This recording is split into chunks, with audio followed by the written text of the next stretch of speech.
All right, so today we are going to be working on the Locavore badge for the senior level. The badge requirement, step 1, we're going to explore the benefits and challenges of going local. Step 2 is find your local food sources. Step 3 is cook a simple dish showcasing local ingredients. 4, make a recipe with local ingredients. 5 is try a local cooking challenge. Lakia, if you wouldn't mind monitoring the chat box for me. Okay. All right. So today we're not going to be finishing all of our steps, but we will complete about 3 out of 5 of them. So the supplies that you're going to need is for the Mexican corn. Sorry, that behind that's my weather channel alerting us, or weather machine alerting us that there's weather. So a bag of corn or a frozen corn, you can use a can of corn on the cob, mayo, lime, queso fresco, or cotija cheese, and then cayenne pepper, which is optional. And then that is for the Mexican street corn if you want. And then we'll be also making apple fritters. So you'll need some flour, cooking oil, baking powder, salt, cinnamon, lemon juice, a couple of apples, sugar, milk, powdered sugar, vanilla, and water. So those are the supplies that you'll need for today. Oops.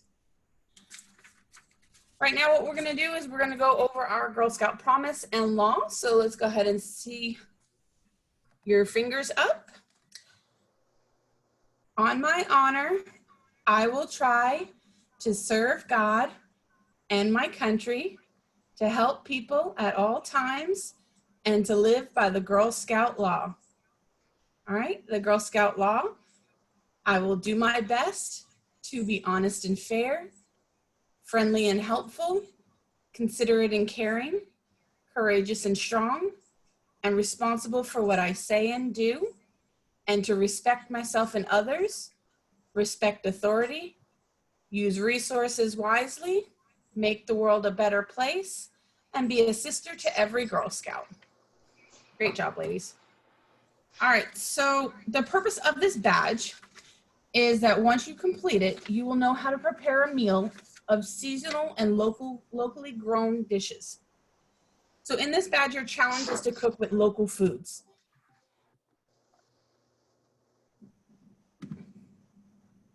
In the industrial food chain, the typical food travels about 1,500 miles before being eaten. In local food chains, the number of miles between where food is grown and where it's eaten, which is food miles, is much lower. But how far can a food travel and still be considered local? So today we have a special guest online with us. Her name is Amy Kozar. She is a volunteer with us, but in her big girl job, she works for, sorry, Amy, she works for Feeding America. So in step 1, it is explore the benefits and challenges of going local. So in this step, you're going to find out, so Amy's going to kind of define what local is and why going local might be important to them. Also kind of talking about, with, especially now with what's going on and how her job with Feeding America, how local produce does affect local with Feeding America. So we'll also open it up for some questions and with her as well, so she'll be able to explain. So we're only going to be with Amy for a little bit so that this way we can kind of get into our cooking. But I did want you guys to be able to talk and interview with someone who is affected with local produce. So after the interview, you're going to trade your information with some of your senior Girl Scout friends about the benefits and challenges about being a locavore. At the end of the step, you'll be expressing your opinion about what matters locally and why it matters, perhaps in an article or collage or short presentation that if you want. So at this point, I'm going to go ahead and turn it over to Amy. Thanks, Danielle. Hi, everyone. I'm excited to be here. I want to say, so I'm a Girl Scout leader also and lead seniors and ambassadors, and this was one of my favorite badges, this and the So What journey when we got to this point with my girls. So we ate a lot of food as a part of this, so we had a lot of fun with it. I really appreciate Danielle giving me the opportunity to come on and talk to you all about the food stream and where your food comes from. That statistic that Danielle gave, that most food travels about 1,500 miles, is absolutely correct. Your food comes a long way to get to you in many cases. So I'm going to share my screen because I want to just give you, I've got a few slides that I want to, let's see, that will kind of touch on what we do at Feeding America, and then it'll touch on let me go in here. All right, can you see my screen? Yes. Okay, let me go. All right, so in the so Feeding America, we're the nation's largest domestic hunger relief organization. So somebody from Ohio and somebody from Las Vegas, and then I assume some local South Carolina Girl Scouts. And Feeding America works with food banks across the country. So in Las Vegas, it's the 3 Square Food Bank. I'm not sure exactly where you are in Ohio. I don't know what part of Ohio that is, but there are 7 food banks, Feeding America food banks, that work throughout the state of Ohio to help provide food to people in need. So just a little bit about food insecurity and why eating local is really important as it relates to food insecurity. So the definition of food insecurity is when a person does not have adequate and ready access day to day to foods. And a lot of people are food insecure for a variety of reasons, but right now it's really being highlighted with COVID-19. 25 million, I think is the last number I saw, 25 million people have filed for unemployment because they've lost their jobs, either temporarily or permanently, which means that they don't necessarily have access to or the ability to just go to the grocery store and buy food. So this food insecurity rate has skyrocketed over the course of the last couple of months. But hunger is everywhere. Feeding America covers all zip codes in the United States, Puerto Rico, and Alaska. And this map I really like because it just kind of gives you a highlight of food insecurity rates, and you can see your community where you live on this map, and the darker the number, the higher the percentage of food insecurity. Go to the next slide. So I mentioned your local food banks. They distribute millions of pounds of food each year. And nationally, Feeding America, we help to bring those resources together so that your communities can have access to much needed food. So together we are bigger and better and stronger than we are individually. So better together is something we really live by at Feeding America. So what does hunger look like in your community? Hunger and food waste. So when we talk about food waste, we're not talking about not finishing what's on your plate, although your parents probably say, finish what's on your plate. People are hungry, at least my mom always did growing up. But food waste is food that never makes it from the farm to the table, and that is a persistent problem in our country. But before COVID, about 37 million people went hungry on a daily basis or struggle with food insecurity. And more than 72 billion pounds of food, that's what the big fat B go to waste each year. Seems pretty easy. 37 million people are hungry, 72 billion pounds of food. Let's get the food waste to the people who need it. It's not that simple, unfortunately. So it is an urgent threat to our economy. It's a threat to our ecology. You know, when food goes wasted or goes into a landfill, it creates methane gas, or a lot of things that go along with it, but there are a lot of resources that are wasted to produce food, water, other food to feed animals. So this kind of gives you just a highlight of the value of the food that's not ever given to people each year or sold to people each year, how much volume it takes up in the land waste, and how much water, so much water is wasted on food that's never eaten.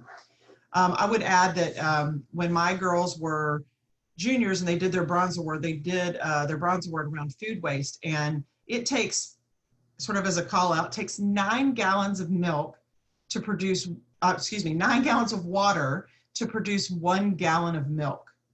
So think about that. Every time you drink milk, 9 gallons of water on average. And if you throw away a gallon of milk, you're throwing away 9 gallons of water at the same time. It's kind of hard to wrap your head around. So how do we, so how does Feeding America connect to the local food system, and how do we take a hold of that food waste? So last year, Feeding America food banks rescued 3.6 billion pounds of food. So I told you there were 72 billion pounds of food that went to waste. So we're only capturing a very, very small portion of that. And where we really work, and my job specifically, is to figure out really innovative ways to get that food from where it's wasted and how to help our member food banks be able to take more food. So I'll relate it specifically to COVID and what's happening in the food stream right now. So when you go to the grocery store, I assume everybody's been to a grocery store, you have what's called the perimeter of the store, and that's where all the fresh food is. That's the produce department, the meat department, the dairy, where you get, you know, milk and cheese and other fresh items that typically require refrigeration. And you have the center aisles of the grocery store, which require, which are where your shelf-stable items or your canned food. Well, what happened when people realized that COVID was becoming an issue and the media really sent the alarm bells up, people panicked and they went to the grocery store and they bought out grocery stores. They bought all the shelf-stable product, which really only left the perishable items available, and people were hesitant to buy it because they didn't know that they could cook and consume it. So Danielle's going to do a recipe with corn, and you can use frozen corn, you can use canned corn, you can use fresh corn.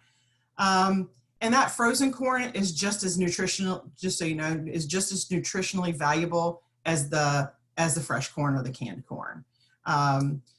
So it doesn't matter where your food comes from in the food stream or the grocery store, but fresh it tastes better. It's all, in my opinion, it's a better option nutritionally. That's not really my opinion, but it's better optional nutritionally. But all forms of that corn, for example, are still good for you. So what's happened is our member food banks have gotten, they're not getting that shelf-stable product that they need and that people want, and they're really being inundated with fresh produce and dairy, and that product takes refrigeration, and food banks in a lot of cases don't have, they have big giant refrigerators and freezers, but they don't have enough of that to handle all of the product that's coming to them. It's fairly complicated and convoluted, but I do want to point out here on this slide that in 2009, we rescued about 1.7 billion pounds, and over the last 10 years, you can see how we've grown in food rescue because we're getting it from more places than we used to. So Feeding America, we do respond in disaster, and I put this slide in here because while we're not calling COVID a disaster like we think of, like a hurricane or a tornado or whatever natural disaster you might have in your part of the country, COVID and the response to it for us is a disaster. It's being referred to as a crisis, but you know, Feeding America food banks, member food banks, when this crisis is, when the media stops talking about it, we will still be working in recovery and feeding people for a very, very long time. Somebody who's lost their job today doesn't just go out and get a job, you know, next week and they're financially okay. And so we're here, our member food banks are here to help people to bridge the gap for the things that they need. So, and then I like this slide because it shows the food stream. So 1,500 miles, Danielle said that your food comes. Well, by a raise of hands, because I can see most of you, how many of you have ever been to a farmer's market? Okay, how many of you like going to the farmer's market and getting to pick out your produce because it's fresh and it's pretty? Yeah, me too, for sure. So if you can eat local, the beautiful thing about eating locally is not only is your food fresher and it's more nutritional, because the longer food sits, the more nutrition it loses. That's why if you're going to have a choice between fresh corn that came from Mexico versus frozen corn in the freezer, you would actually be better off eating the frozen corn or green beans, because when it comes out of the field, it's immediately processed and frozen. It didn't sit on a truck. That doesn't mean that corn from Mexico is bad. There are processes in place. So what happens when apples are picked? We don't grow apples here in coastal South Carolina. Our apples have to come from somewhere else, as an example. Those apples are put into a truck, a semi, and then they all have a gas called ethylene that's applied to them. That sounds bad. It's not. It's not scary. It's a naturally produced thing. And that gas is what keeps those apples fresh, and they go into cold storage. And sometimes when you're eating an apple out of a grocery store, it might be a fresh apple, but it might be 6 or 7 months old because it's been sitting in cold storage. Yeah, I saw the sort of light bulb go on for someone. Yeah, your apples sit for a very long time. And the challenge with our food system and the way we are today is we want to eat this. We want to have all varieties of produce all year long. Well, in order to do that, you have to store in produce. You have to store product. So product has to go in cold storage. Another example is tomatoes. Who likes tomatoes? Okay, I'm not a tomato fan, but I like pizza sauce and, spaghetti sauce. So tomatoes, so here in coastal South Carolina, we used to have big tomato industry, and we don't any longer. And those tomatoes, I would go out to the packing shed. So the tomatoes would be picked all over South Carolina, and they would be brought to coastal South Carolina, and they'd be green. They'd be bright green. And then those tomatoes are packed in boxes. They're picked. So the prettiest ones go in the boxes, and the ones that are not pretty or not A-grade produce would get discarded. And the A-grade produce was green. It would go into into big giant boxes, and ethylene gas, again, was applied to those tomatoes to ripen them. So they didn't ripen on their own in the sun. They were artificially ripened with a naturally occurring gas. Most people don't realize that. All those tomatoes that weren't deemed pretty enough to go to the grocery store or go to food service or go to your local restaurant, or you're not even a local restaurant, those were put in the back of dump trucks. They're hauled out to a field where they dig a hole and they dump them into a field and they cover them with dirt and they let them rot. So that's where our food waste comes from. That's why if you can eat locally, there are things like CSAs, which is community supported agriculture, where your local farmer they'll grow a variety of fruits and vegetables. In South Carolina, at least, we grow mostly vegetables, not as many fruits. And those items are put in, like, they basically make a mixed box, but you're prepaying that farmer when you participate in a CSA. You're prepaying that farmer so that farmer can afford to farm. Farming is very, farmers don't make a lot of money, but they're some of the hardest working people that I know. So in this food stream, though, I do want to circle back to this. I've jumped around a little bit, so sorry about that. So we have farmers, and then we have agri-processors, which are the tomato packing sheds that I spoke about. And then you have manufacturers and distributors. So your tomato, we'll use the tomato, goes from your farm to your agri-processor, who does exactly what you see in this picture with, these are peppers. And then some of it goes to fresh, and then some of it goes to canned. So you can have spaghetti sauce and pizza sauce and tomato paste and all the things that have tomatoes in them. And then it gets manufactured, but the manufacturers don't send it directly to the grocery stores. They then send it to a distributor, who then sends it to the grocery store. And then there's retail grocers, where you all know what that is. And then we have something called emerging retailers, which isn't really applicable to this, but it would be restaurants in this example, Starbucks, Panera, things like that. So you can see that your food has a long food chain. So let's say you're gonna go to Papa John, you're gonna order pizza from Papa John's. It goes from the farmer to the agro-processor to the manufacturer to the retailer, then it gets made into pizza, and then it comes to you. Versus if you take flour and water and make your own dough, and you take tomatoes that you get from the local farmer's market. So you can see how it all connects to be a better way of eating when you're eating locally. And I'll say this, as I'm about to run out of time, is that something we say to people is the closer to the ground that you can eat, the better it is. And that doesn't mean physically eating closer to the ground. That means the closer to the ground that your food is, meaning right off the vine or right out of the ground with the carrot, or, you know, right out of the dirt with the potato, the better it is, because you're putting less on the ecology when you're doing that. And I would encourage all of you to try to grow something, whether it's herbs, it's tomatoes, it's in my backyard right now. I have a lemon tree. I have 2 lemon trees, a lime tree. Sometimes we get citrus, not always. I have lots of herbs, and I have a tomato plant.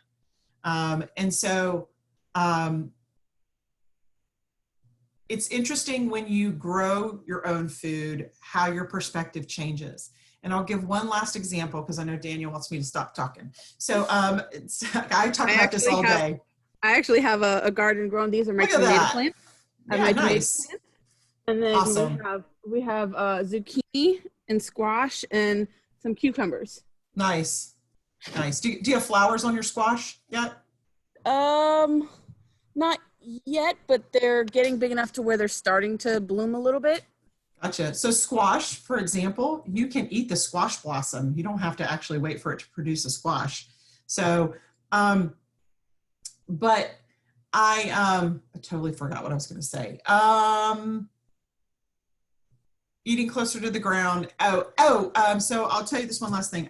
When we did this So What journey and the Locavore badge, I took my Girl Scouts to a local farm that grows food specifically to feed people in need, people who experience food insecurity.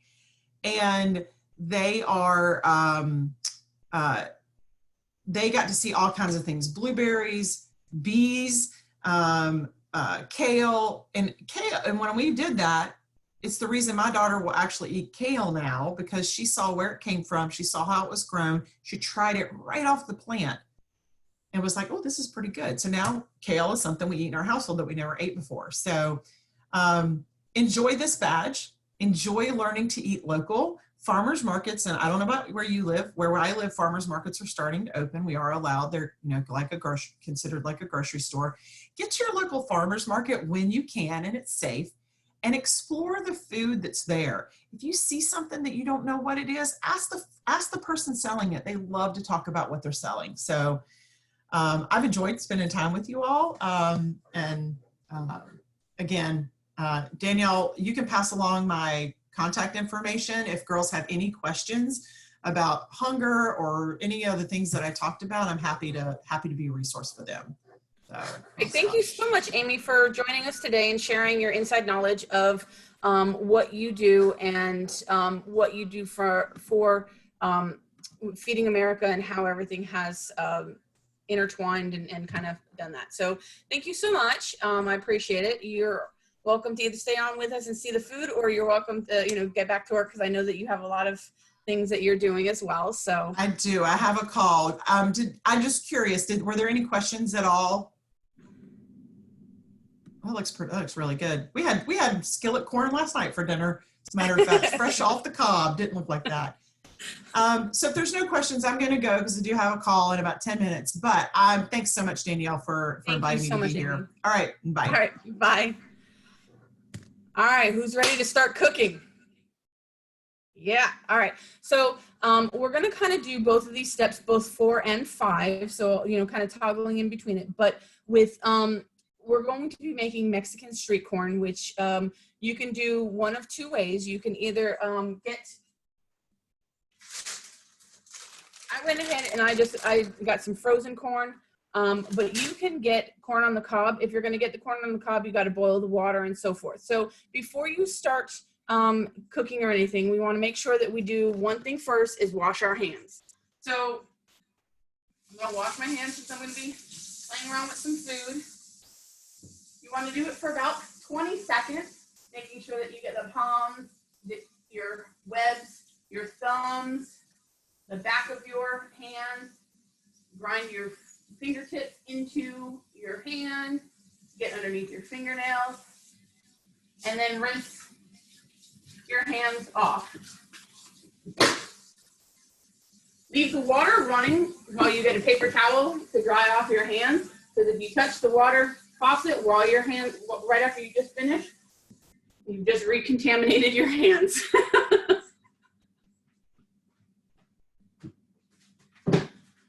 All right, so the first thing we are going to do, and I'm going to move my tripod.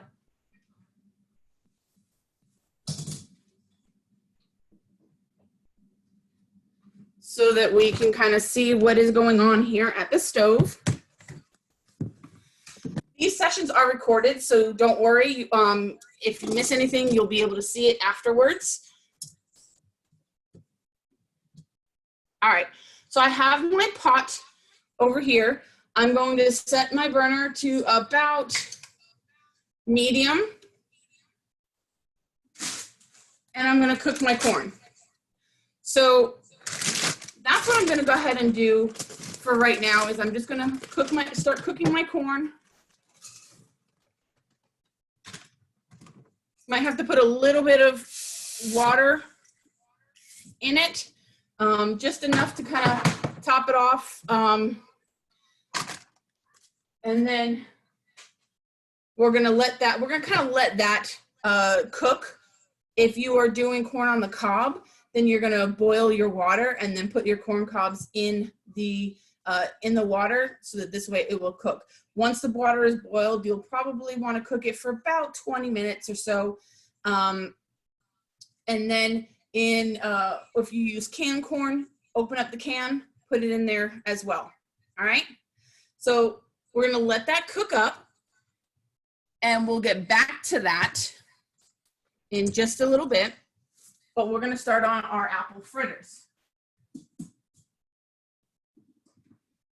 Because our apple fritters are going to take a little bit more time to cook up.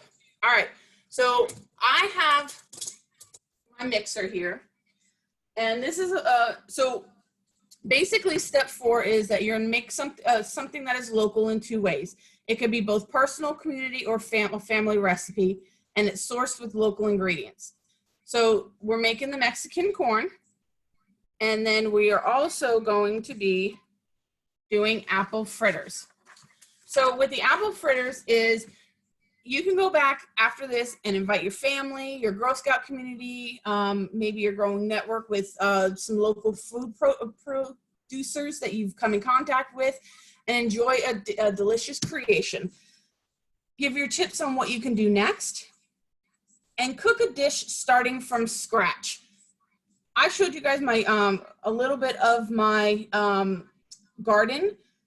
When the tomatoes grow in, we eat the tomatoes right off the vine. So they taste so much fresher than when I go and buy them at the store. So they are really, really great. So today we are going to be making some apple fritters.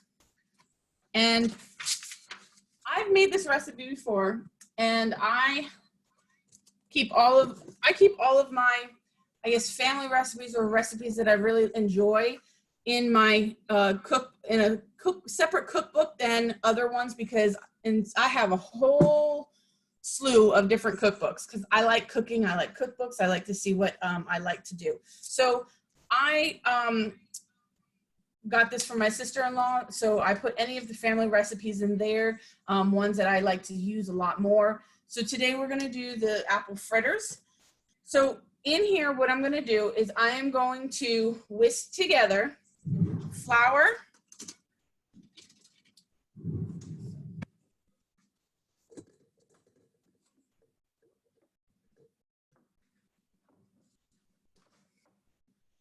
I'm going to put it in my bigger area. So the flour is 1 cup of flour.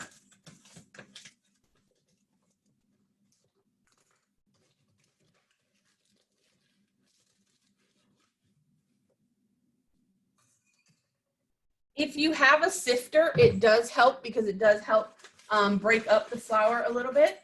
So I'm gonna put it in my mixer.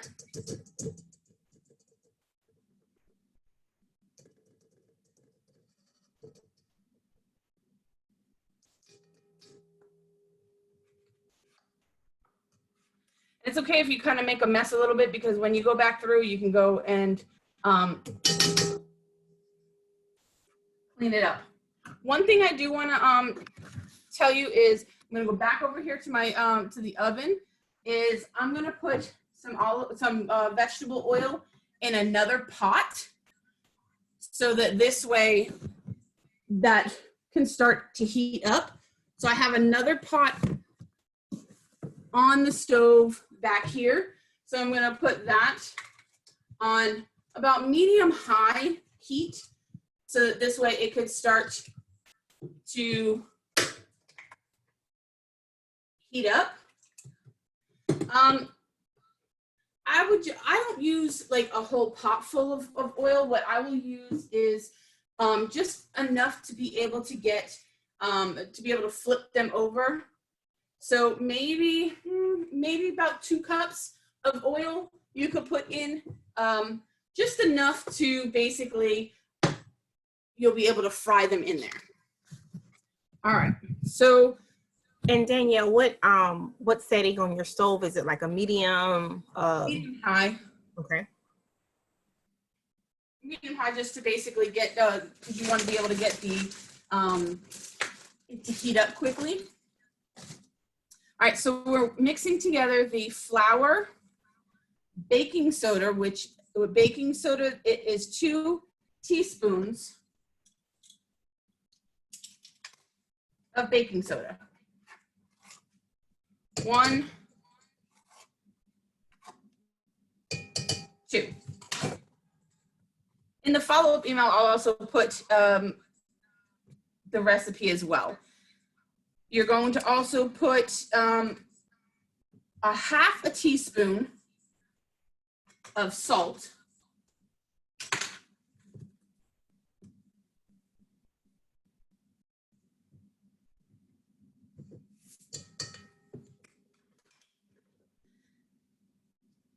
And then a 1/2 teaspoon of cinnamon.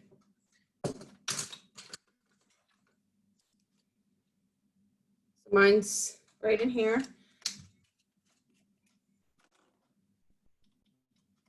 You could put a little bit more cinnamon if you like, have a little bit more of a cinnamony flavor, that's fine.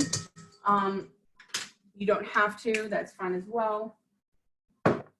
And then what I'm just gonna do is I'm just going to whisk these together. I'm not gonna put it on the machine, but I'm just gonna kind of whisk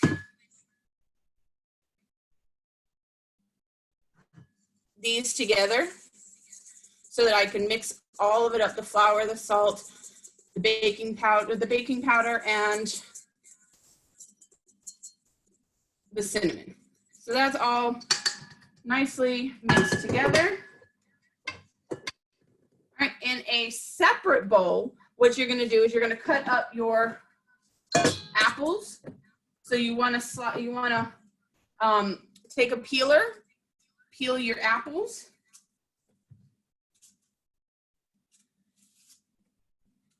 You're gonna peel it, and then you're gonna core it. If you don't have a core, that's fine, because apparently out of all of the utensils I have in the kitchen, and I have a lot, I don't have a core. So that is fine. All you want to do for that is, once you have your apples peeled. And how many apples, Miss Danielle, would that be? You can, It said the recipe calls for 2 to 3. The last time I made this, I made I used 2 apples, and that was pretty sufficient enough. So if you don't have a core, what I did is I just I cut the top and the bottom from where the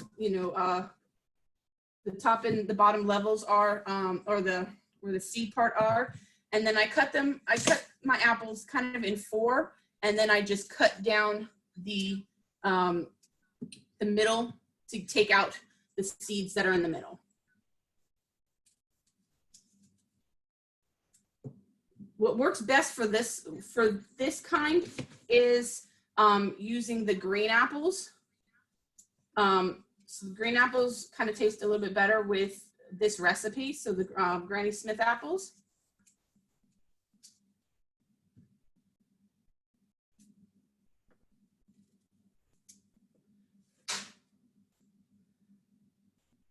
All right, once I have basically de-seeded the apples, I am going to dice them up.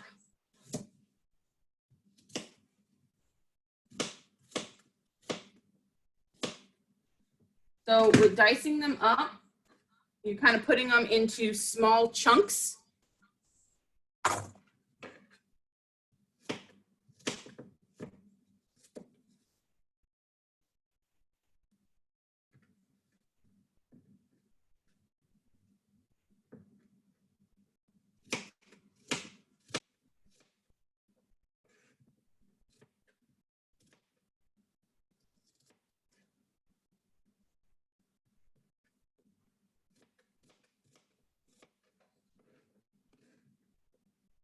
I can hear my oil sizzling over there.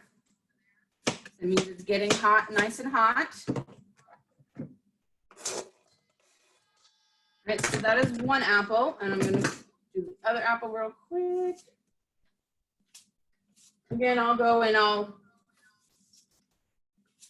clean up in a little bit.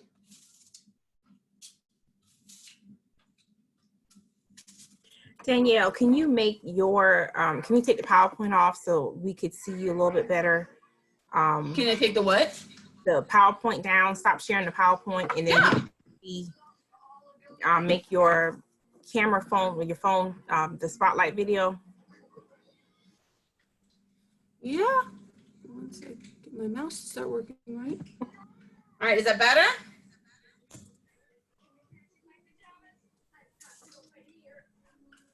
Thank you. No problem.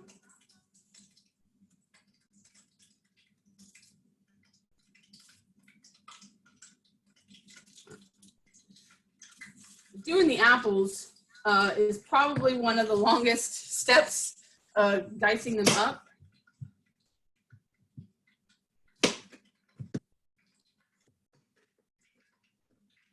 If you want to make a larger batch, then you can add more apples. Like I said, the last time I made this, it worked really, really well with just the 2 apples.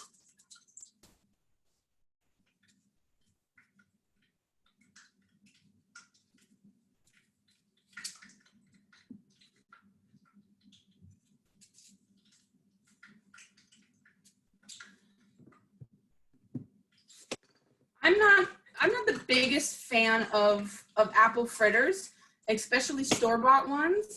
But when I made these on my own, fresh, with my own ingredients, so this way it wasn't processed, they tasted a lot better than I had imagined they would. And it's always nice to make things fresh, because this way you know what's going into it. You know what seasonings are going into it. You know what is being processed in it, what is not being processed in it. Because even the stuff that we buy at the store, they have to, in order to preserve some of those fresh ingredients, they do have to put some I won't say chemicals, but they do have to put some things on it in order to preserve it. So when you get them fresh, you're getting them straight without all of those extra things that are on there. All right, so what I'm gonna do is I'm combining my apples, and I'm gonna do some lemon juice. So I got about 2, you can use fresh lemons, or you can use my cheating way, I use the lemon bottle. So you're gonna put in here 2 teaspoons, 2 teaspoons of lemon juice.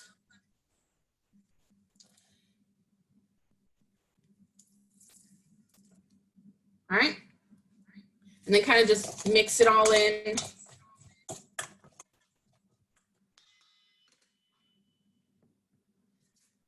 Now what you're gonna do is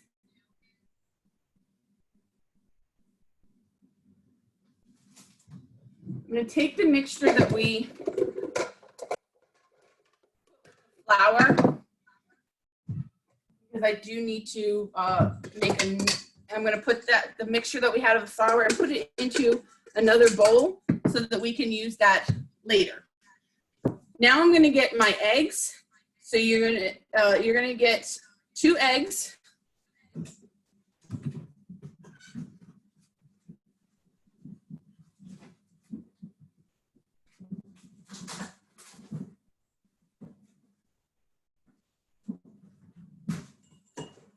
Sorry, I thought I pulled all the eggs out, or all the ingredients out. So I'm gonna crack my eggs into the mixing bowl.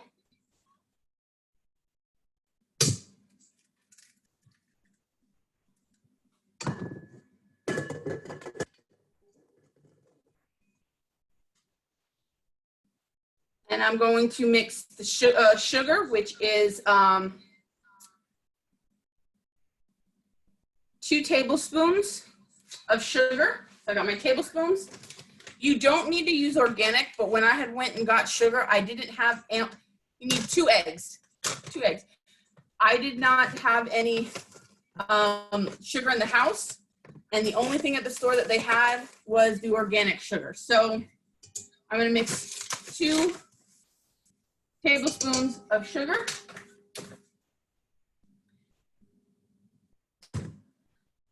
If you have a mixing bowl, use the paddle accessory. You could use a hand mixer, that is fine. If you wanted to do it with a whisk, it's just gonna take a little bit of time to break up that sugar. All right, so I mix my sugar and my eggs. Mixing that all together. While that's mixing together, go ahead and get a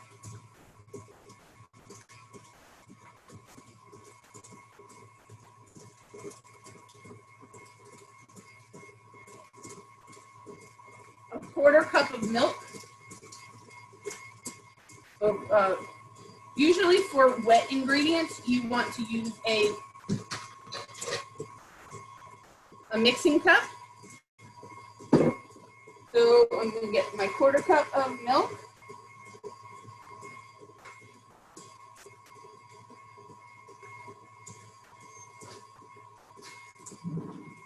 And again, while that's looking, go check on your corn, make sure that you stir it.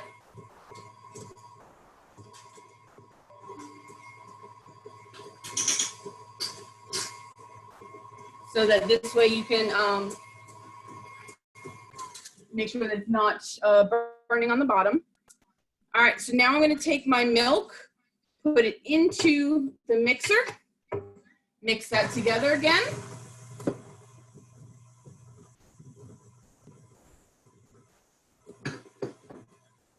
And now I'm gonna fold in my apples.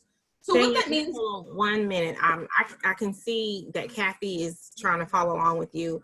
I'm not sure if Sam and Evelyn are as well, but just want to recap what you've done so far. We've peeled our apples, diced them up. We've added lemon juice. I think that was 2 teaspoons of lemon juice. And in your mixing bowl right now, you have the 2 eggs. Go ahead, I'm sorry. 2 eggs, 2 tablespoons of sugar. Sugar. And then you just added a 1/4 cup of milk. A 1/4 cup of milk. And now I'm going to add the apple and lemon mixture into the mixing bowl. All right, and then you're going to fold. When they say fold it together, you're basically just mixing it all together. And then what you want, so then that's all of your liquid ingredients. Once you folded that in, you're going to incorporate your flour mixture. Probably put about half of it in first so that this way you can fold it all. I'm sorry, you should have put the flour before that, but that's fine. You can still do it either way. I skipped a step, sorry. So you're folding it all in.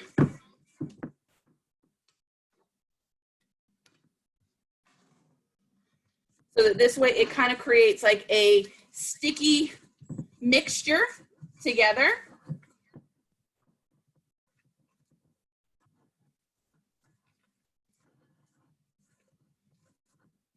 Sticky, gooey mixture together. Oh, and I can smell that cinnamon and those apples stirring together.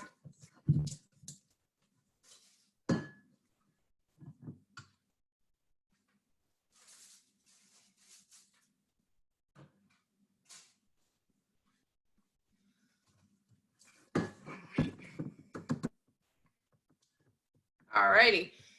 So now our mixture is done.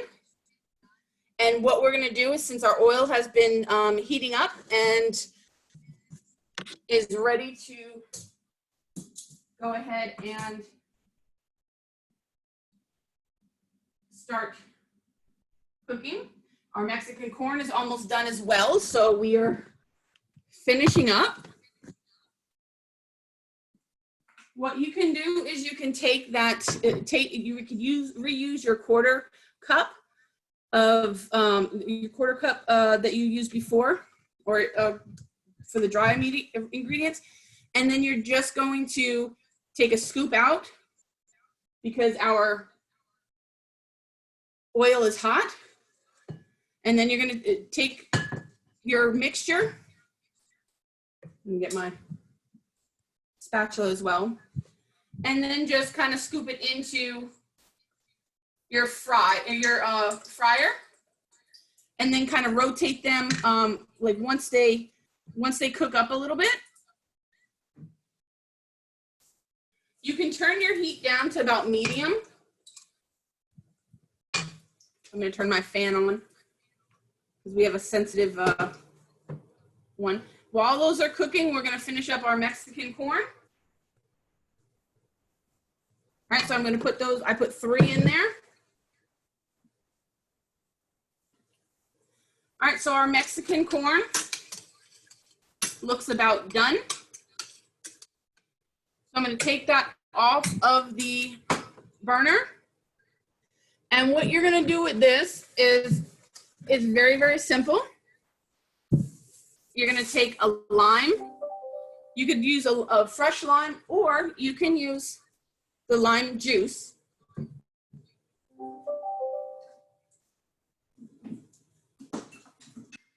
And then you just kind of squeeze it into the corn mixture.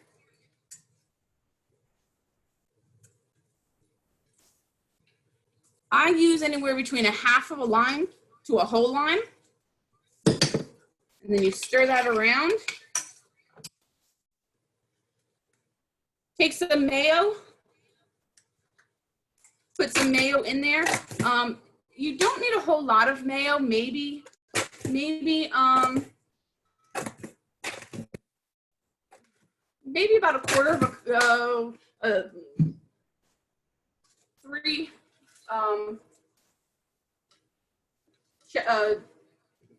maybe 2 tablespoons. Check on your fritters. I think I had the heat a little bit too high because they came out a little bit well done. But you want to have a cooling rack that this way you are able to take your fritters and put it on the cooling rack. Mine came out a little bit well done.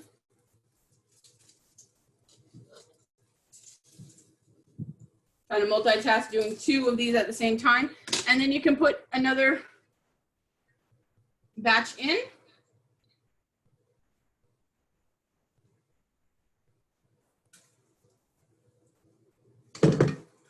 But with the Mexican corn, when you added the mayonnaise, go ahead and stir that all around. You can add more if you like. And then you can either take queso fresco, or you could take the cajita cheese and maybe put about 1/4 cup in there. If you like more cheese, add more cheese to it.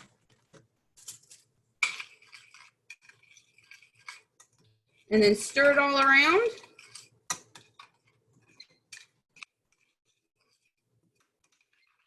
If you want to add some chilies to it, you can add some chilies to it. Otherwise, you can just eat it like that. So that's your Mexican corn. If you want to do, I'm turning the heat off. If you want to do, if you want to make it a little spicier, you can add some cayenne pepper to it. And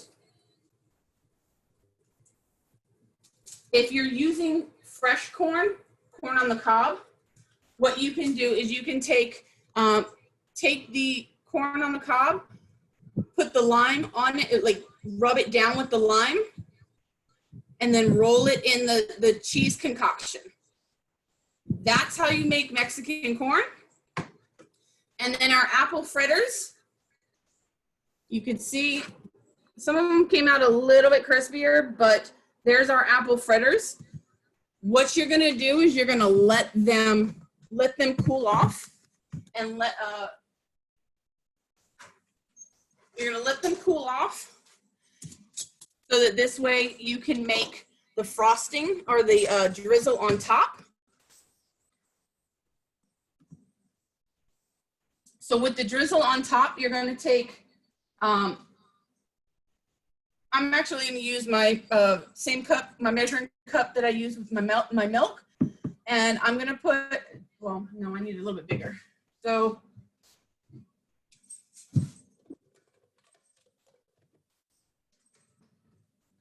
take 1.5 cups of powdered sugar, or I'm sorry, 1.25 cups of powdered sugar.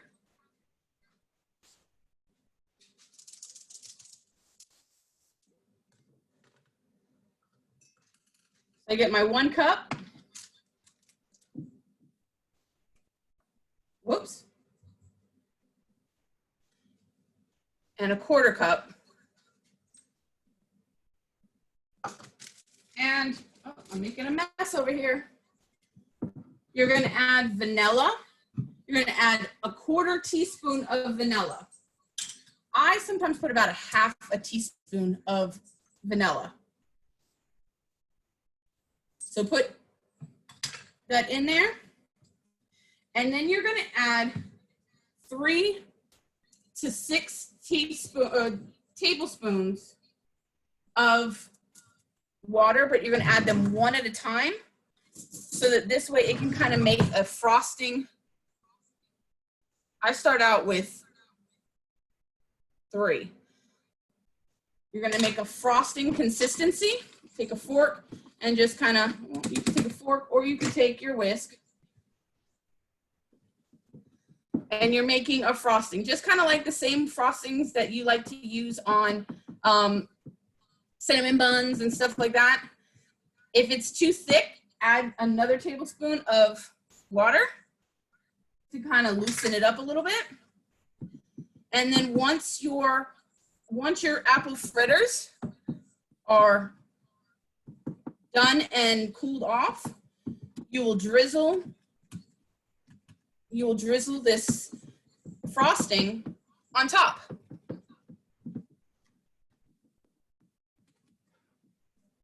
All right.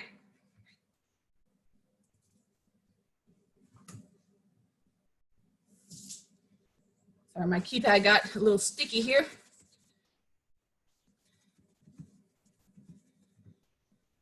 Oops.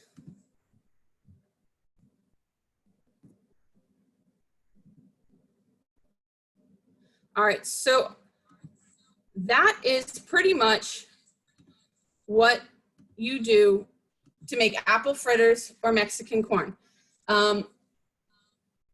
You can keep making them as we continue.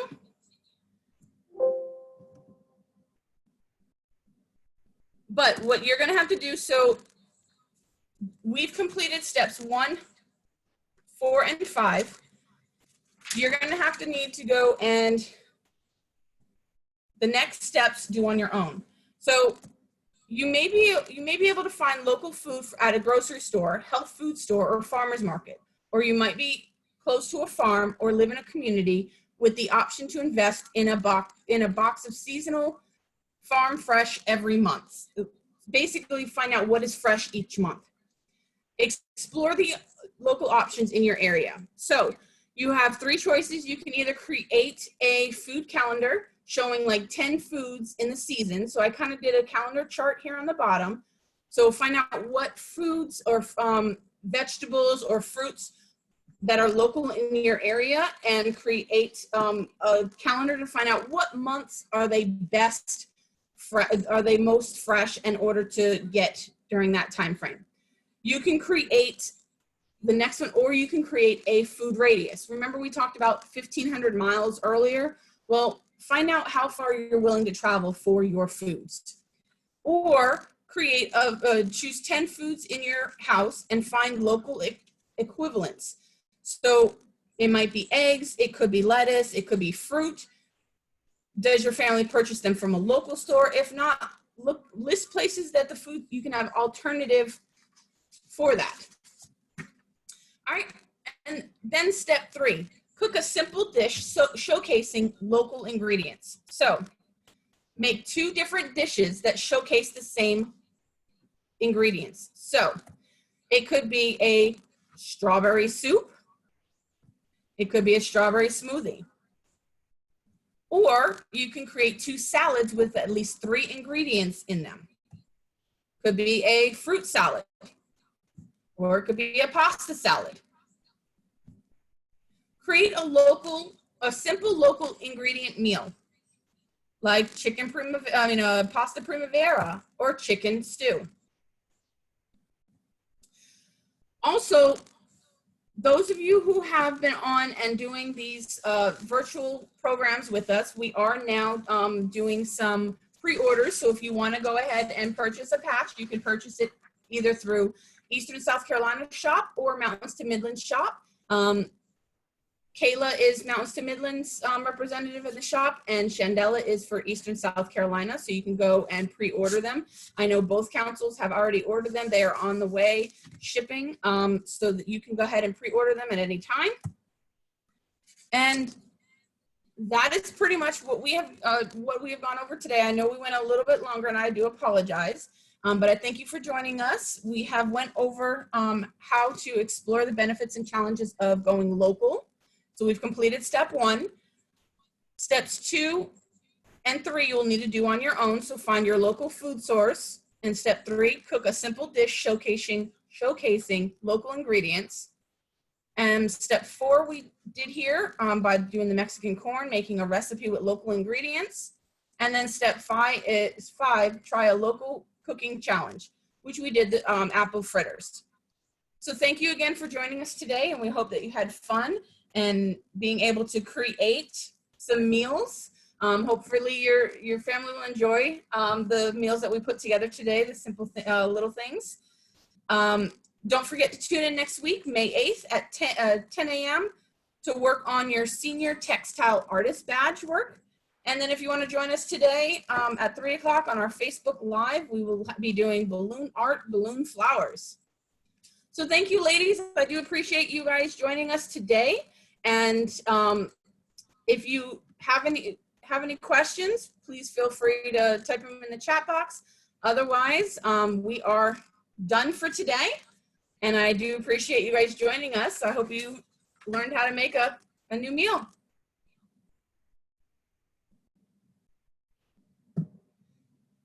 Thank you.